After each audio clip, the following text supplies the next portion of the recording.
Hello, welcome to my next video. This is Frank here. Just want to give a quick operational tutorial of the hybrid assistant that I use. It's an application I use to monitor what's going on in my 2007 Prius Gen 2. It's very useful in diagnosing fuel trims while I'm driving or stopped, as well as coolant temperature, state of charge. Really a lot of cool features. I think every Prius owner should use this app. It's free. It's a free download. You can run it on an Android device. I don't know about Apple's. It may. I have an Android. And I'm going to take you through it quickly. You'll need a Bluetooth adapter if you don't already have one. I have that blue one you can see right there. It's plugged in all the time. It cost me like $10 on Amazon. Bought it a couple years ago. But that's what I use to interface with the car's computer. Then I have this old cell phone of mine. It doesn't have any carrier service. It's in airplane mode, but when I take it in the house, I connect to Wi-Fi and I download the apps I want, bring it back out to the car, and I run them. They don't need Wi-Fi connection or any kind of cellular connection to run the hybrid assistant. So I'll take you through it. I'll pop on the phone. Well, the phone's on. I just woke up the screen. Here's the hybrid assistant app. It launches. It's going to auto connect because I have it set up that way. And it takes you through some of the things it displays. This is the display I like. This is the main dashboard. It tells you your engine temperature, 141. Your electric motor generator. That's actually the electric motor that propels the car. It's 78 degrees. It's all in Fahrenheit. And that's your inverter temperature, that lightning bolt. That's the part that converts the power, the battery power, to whatever needs to be to power the electric motor. Here's the state of your battery. The battery is currently 63% charge, and the battery temperature is 96. And if you were listening, the auto fan just came on because my auto controller, temperature control for the fan in this car from Toyota does not work for some reason. So I have to use the hybrid app to manage the fan, which I got to get to that and fix that at some point. But right now I have it set to come on at 95 degrees. The fan will come on, and you'll see it's up to the maximum speed of 6 speeds. And it went up to, oh, I just hit it by accident and shut it off on auto. You can manually operate it or tap it and it goes on auto. I always keep it on auto. And that keeps the battery temperature down, which is crucial. If you tap the battery indicator here, it gives you additional information. That CCL, that is the maximum charge that the battery will accept, because the battery will not accept charge if it's cold, and it degrades. So the colder the battery, the less the amount of charge it will accept. And the DCL is how much you can draw from the amp, how much the car's electrical motor system can draw from the battery pack, the high voltage battery pack in the back. So temperature matters. And what I've noticed is that 93 degrees, if you start to drop below 85 degrees, that CCL number will drop kind of proportionally. It'll drop to like 23 kilowatts, 20, 21, 18. And that just means that the car will charge the battery slower and slower the colder the battery is. And that's to protect the battery. Toyota designed it that way. As it gets up towards the 80s, the 80-degree temperature, the 90s, it's where it's really optimal. You'll see that's 25 kilowatts. And that's the maximum you'll ever see.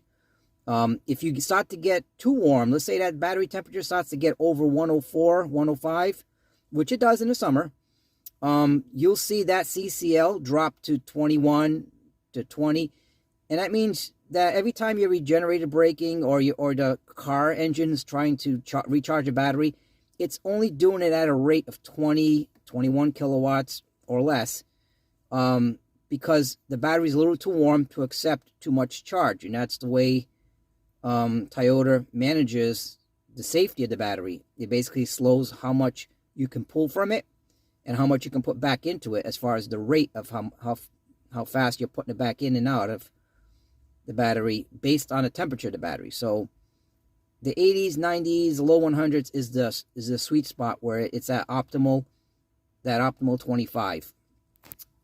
So you can see that, and the state of charge is 63, and the current pack voltage overall is 224. If you tap it again, it'll go back to the main screen. If you tap the piston, this looks like a piston, 0. That tells you your RPMs of your engine and the stage 0 of the engine operation. I don't understand the whole stages, 4 of them, S1, S2, S3, S4. I don't understand that yet. I'll have to do a little more research.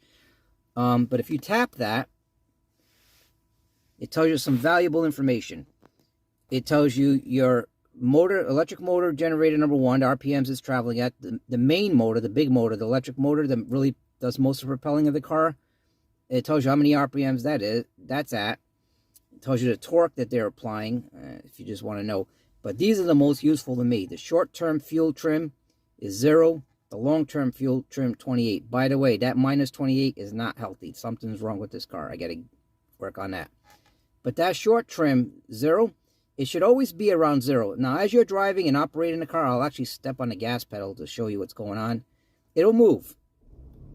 It'll come on, and it'll move around, and the car will always try to balance things out within a few seconds and try to bring it back to 0.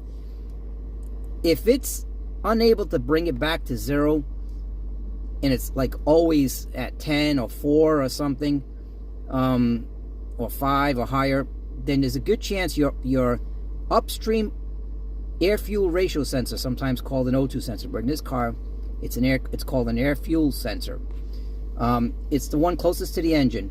If that starts to go bad, then the car likely won't be able to bring it back to 0, and that's ideal. And 0 is ideal. It always tries to bring it back to 0, like it just did there.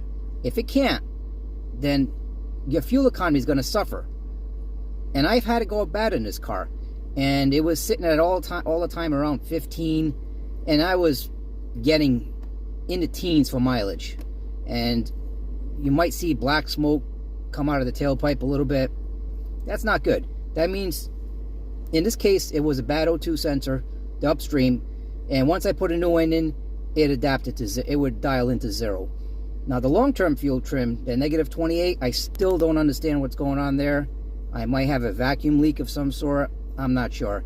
I got to do some more work on that. But these are very useful parameters that you can monitor while you're driving or sitting here in the driveway with your foot in the gas, and gives you a little insight into the health of the car, the condition of the car.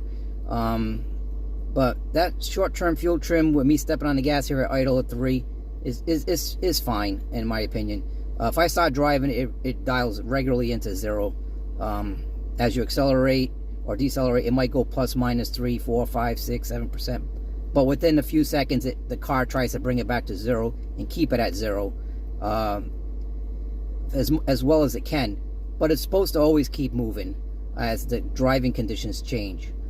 But it's in this car, it's working correctly from what I can tell. Other than a negative 28, which I don't want to get too far into it because I don't fully understand it, but that's not correct.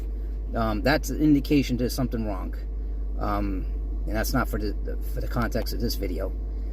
There's my engine RPMs, 1500 if I accelerate a little more, and you see it move up and down. If I take my foot off the gas, it'll drop to 0. That bubble right here, when you're driving, there's a bubble. That tells you where your optimal pedal position should be, how hard you should be stepping on the gas pedal. Right now, I'm running the engine inefficiently. It's in the red, and that's because I'm stepping on the gas to force the car to run in park, and I'm not going anywhere, so it's not fuel efficient any which way. But this is only for demonstration purposes. But ideally, you want to keep that bubble in that circle, and that tells you you're at optimal throttle position. But you also have to drive. First and foremost, you have to drive safely. You can't be fixated on keeping that bubble in there and disrupting the flow of traffic and becoming a safety hazard on the road. But that's what that bubble kind of gives you an indication of where the throttle position is as far as optimal fuel efficiency. But you can't drive by that because you have to drive safety first and follow the road speeds and traffic patterns too, so you don't create accidents or hazard other drivers. That gives Prius drivers a bad reputation when they're too fixated on trying to get the best economy at the cost of disrupting traffic flow. That's really it. If you tap it again, the engine, it'll go back to the main display. You can tap this. All these tabs have additional information. I don't understand all of it, but I just want you to be aware that they're there. And there's a great website for Hybrid Assistant. I believe it's hybridassistant.com. And on YouTube, there's lots of videos that go through all of these features. I think they're all put out by Hybrid Assistant, the manufacturer of the software. And very useful. I recommend everyone who owns a Prius have this app and learn to use these parameters to help you check what's going on with the car.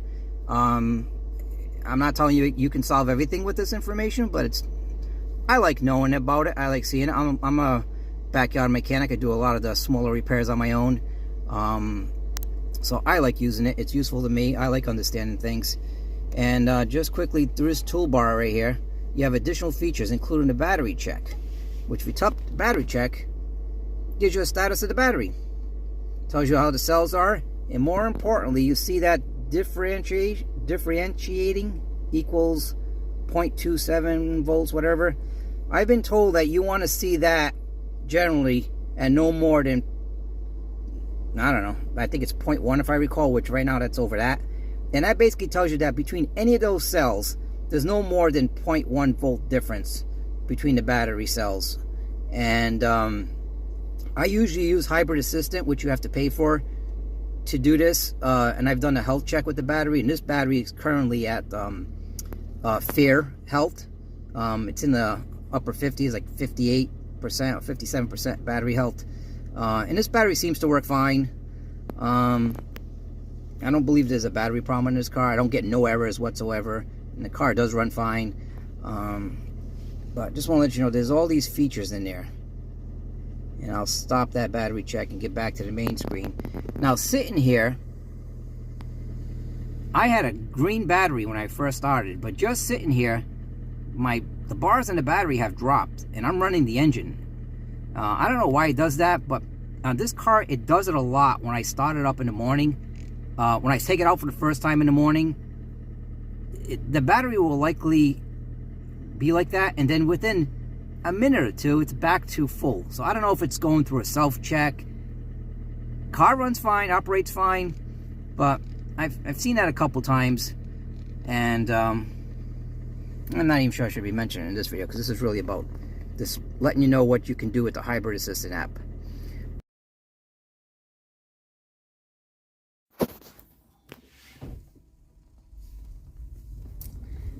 So I'm on a quiet back road here with no traffic, where it's safe to, relatively safe to record this. And I'm just showing you what the Hybrid Assistant app reads when you're driving. Kind of gives you an indication. You can see it tells you a lot of things, including the car speed. And you can turn these features on and off, and with that wrench setting there.